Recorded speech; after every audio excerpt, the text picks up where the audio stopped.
Napoléon Bonaparte, 1769-1821, était un militaire, stratège et état-major français qui a connu une carrière militaire et politique très fructueuse.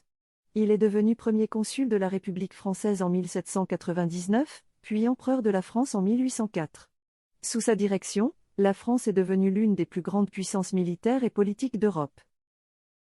Napoléon était né à Ajaccio en Corse en 1769. Il a été formé à l'école militaire de Brienne, où il a fait ses études de tactique et de stratégie.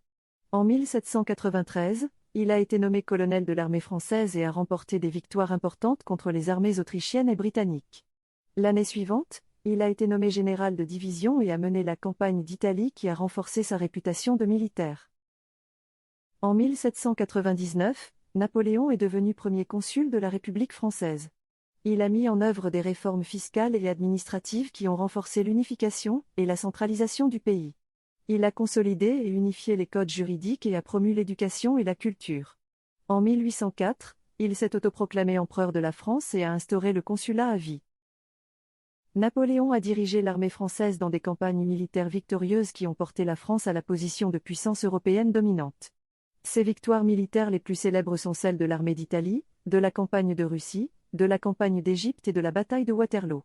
Malgré ses victoires militaires, ses défaites à la bataille de Leipzig et à Waterloo ont signifié la fin de son règne. Après sa défaite à Waterloo, Napoléon a été exilé à Sainte-Hélène, où il est mort en 1821. Il laisse derrière lui une longue liste de succès et de réalisations, y compris la création de la Banque de France, la réforme de l'armée française et l'institution de la Code Napoléon.